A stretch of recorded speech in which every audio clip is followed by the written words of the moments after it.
ওকে, next আসি section 17। Section 17 বলে 14, 15, 16 হয়ে গেল। 17 কী বলছে, যে কোম্পানি থেকে ধরো তুমি কোম্পানির MOA এর কপি চাইছো, তাহলে মেম্বার্সদেরকে ওটা কতদিনে প্রোভাইড করতে হবে, উইদিন 7 days। আচ্ছা, সেকশন 18 করতে লাগবে না, নট ম্যান্ডেটারি, নেসেসারি নেই, তো এটা আসবে না কিছু। সেকশন 19টা বলে দিই। আচ্ছা, সেকশন 19 বলার আগে আমি জানি মানে আশা করছি তোরা হোল্ডিং সাবসিডিয়ারি কোম্পানি কাকে বলে জানিস। সো সেকশন 19-এ হোল্ডিং সাবসিডিয়ারি একটা গল্প আছে। কী বলছে, যে সাবসিডিয়ারি কোম্পানি কোনো সময় হোল্ডিং কোম্পানি শেয়ার্স হোল্ড করতে পারে না। Subsidiary company holding company shares hold করতে পারে না, বাট কিছু ক্ষেত্রে হোল্ড করতে পারে। সেই কিছু ক্ষেত্রগুলো এখানে লেখা আছে, কী কী ক্ষেত্রে। ফার্স্ট ধর ফার্স্ট ধর suppose A R B, a company B company, ধর বি কোম্পানি এ কোম্পানির কিছু শেয়ার্স কিনে রেখেছে, কিন্তু ফিউচারে গিয়ে দেখা গেলো এ বি এর হোল্ডিং কোম্পানি হয়ে গেল, আর বি হয়ে গেল সাবসিডিয়ারি কোম্পানি। তাহলে অ্যাজ পার প্রভিশন আমি জানি সাবসিডিয়ারি কোম্পানি কী করতে পারে না, হোল্ডিংয়ের শেয়ার্স হোল্ড করতে পারে না। কিন্তু যেহেতু বিফোর দিস হোল্ডিং সাবসিডিয়ারি, এরা যে হোল্ডিং সাবসিডিয়ারি হওয়ার আগেই তো শেয়ার্স কিনে রেখেছিল, তাহলে এই শেয়ার্সটা সাবসিডিয়ারি কোম্পানি হোল্ড করতে পারে, বাট এই শেয়ার্সের জন্য সাবসিডিয়ারি কোম্পানিকে ভোটিং রাইটস দেওয়া হবে না। এই শেয়ার্সের জন্য সাবসিডিয়ারি কোম্পানিকে ভোটিং রাইটস দেওয়া হবে না। ক্লিয়ার? আচ্ছা, আরেকটা ক্ষেত্রে কি, ধর subsidiary company holding company shares hold করতে পারে as legal representative or as a trustee, as a legal representative of A deceased member or as a trustee. In this case আবার ভোটিং রাইট দেওয়া হবে। আমি কি বললাম, যে কী, যে আমি ধর দুটো কোম্পানি রয়েছে, একটা হোল্ডিং একটা সাবসিডিয়ারি, কিন্তু এই হোল্ডিং সাবসিডিয়ারি রিলেশনশিপ হওয়ার আগেই B company A company shares hold করেছিল, কিন্তু পরবর্তীকালে এ হয়ে গেল বি এর হোল্ডিং আর বি সাবসিডিয়ারি। তাহলে ঠিক আছে, তুমি শেয়ার্স হোল্ড করতে পারো, কিন্তু এর জন্য কোনো ভোটিং রাইটস পাবে না। আর কি, subsidiary B company A company share hold করতে পারে অ্যাজ এ লিগাল রিপ্রেজেন্টেটিভ, কোনো ডিসিজ মেম্বারের লিগাল রিপ্রেজেন্টেটিভ হিসেবে বা কোনো ট্রাস্টি হিসেবে।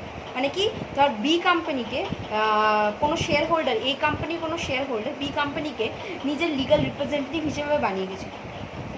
তাহলে যখন এ কোম্পানি সেই শেয়ার হোল্ডার মারা যাবে, তাহলে তো অ্যাকচুয়ালি কে হোল্ড করছে সে, তাহলে লিগাল রিপ্রেজেন্টেটিভ, সেটা হচ্ছে বি কোম্পানি। এইভাবে যদি অ্যাজ আ লিগাল রিপ্রেজেন্টেটিভ বা অ্যাজ এ ট্রাস্টি যদি বি কোম্পানি এ কোম্পানি মানে সাবসিডি যদি হোল্ডিংয়ের শেয়ার্স হোল্ড করে, in that case voting right available. তাহলে ক্লিয়ার, ভোটিং এমনিতে কি শেয়ার হোল্ড করতে পারে না সাবসিডি হোল্ডিংয়ে, বাট দুটো ক্ষেত্রে হয় কি, as a legal representative or as a trustee hold করতে পারে সাবসিডি হোল্ডিংয়ের শেয়ার্স, বা যদি প্রিভিয়াসলি হোল্ড করতো before the relationship of holding subsidiary has been develop, তাহলে হোল্ড করতে পারে, but voting right is not available. একটার ক্ষেত্রে voting right is not available, আর যেখানে তোর হোল্ড করছে ওই অ্যাজ এ লিগাল, সেখানে ভোটিং রাইট। ক্লিয়ার? এবার চলে আসি সেকশন 20 আর 21। সেকশন 20 ডিলস উইথ হচ্ছে আমি ডকুমেন্টস কোম্পানিকে সার্ভ করতে গেলে কোথায় সার্ভ করবো, অবভিয়াসলি কোম্পানির রেজিস্টার্ড অফিসে সার্ভ করবো, বা যে কোনো অফিসার যাকে অথরাইজ করা হয়েছে ওই সব ডকুমেন্টস রিসিভ করার জন্য। তাহলে কী বলছে, section 21 deals with the service of the documents. কাকে সার্ভ করবো, কোম্পানির ডকুমেন্টস কোম্পানির রেজিস্টার্ড অফিসে সার্ভ করবো। কীভাবে সার্ভ করবো, রেজিস্টার্ড পোস্ট, স্পিড পোস্টে সার্ভ করতে পারি, বা কোম্পানির রেজিস্টার্ড অফিসে গিয়ে রেখে আসতে পারি। এটা হচ্ছে সেকশন 20। কাকে দেবো, কীভাবে দেবো। আর সেকশন 20। আর সেকশন 21 হচ্ছে কে অথেন্টিকেট করবে ডকুমেন্টস, কোম্পানির ডকুমেন্টসগুলোকে কে সাইন করবে। কোম্পানি নিজে তো আর্টিফিশিয়াল পার্সন, সে তো নিজে বসে সাইন করতে পারবে না, তাহলে কে সাইন করতে পারে, কেএমপি, কি ম্যানেজারিয়াল পার্সোনাল কোম্পানি, অর যে কোনো অফিসার বা এমপ্লয়ি যাকে বোর্ড অথরাইজ করেছে।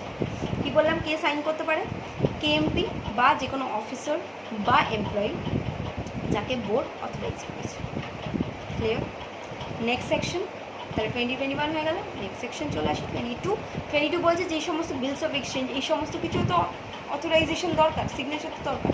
কী হবে, ধর কোম্পানির কমন সিল আমি বললাম কি রেজিস্ট্রেশনের পরে কোম্পানির কমন সিল হয়ে যায়। আচ্ছা, কমন সিল থাকা না থাকা এখন অপশনাল হয়ে গেছে। আচ্ছা, এবার ধর কোম্পানির কমন সিল আছে, ইন দ্যাট কেস যে কোনো পার্সন অথরাইজ, মানে কোম্পানি যে কোনো পার্সন, মানে বোর্ড অ্যাকচুয়ালি যে কোনো পার্সনকে অথরাইজ করতে পারে, যে কোনো পার্সন, যাদের such person is in India আর outside India to sign such document to authenticate. ঠিক আছে, যদি কমন সিল না থাকে, কমন সিল থাকলে তো যে কোনো পার্সন, যাদের রিসাইডিং ইন ইন্ডিয়া আর আউটসাইড ইন্ডিয়া, মানে রিলেটেড টু কোম্পানি। আর যদি কমন সিল না থাকে, ইন দ্যাট কেস দুটো ডাইরেক্টরকে সাইন করতে হবে, 2 directors authorised, 2 director duly authorised. ঠিক আছে, বোর্ড দুটো ডাইরেক্টরকে যেই দুটো ডাইরেক্টরকে অথরাইজ করবে। আর যদি কোম্পানিতে সিএস থাকে, কোম্পানি সেক্রেটারি, তাহলে একজন কোম্পানি সেক্রেটারি একজন ডাইরেক্টরকে অথেন্টিকেট করতে হবে। কী বললাম, কমন সিল থাকলে তো যে কোনো person in or outside India, কিন্তু কমন সিল না থাকলে দুটো director duly authorize, or in case if there is a CS then one director and one CS। ঠিক আছে, তাহলে হয়ে গেল, এইটা আমার কমপ্লিট করলো পুরো section starting from section 3 to section 22। এই 3 to 22 হচ্ছে অ্যাকচুয়ালি ইনকর্পোরেশনের সেকশন। ওকে,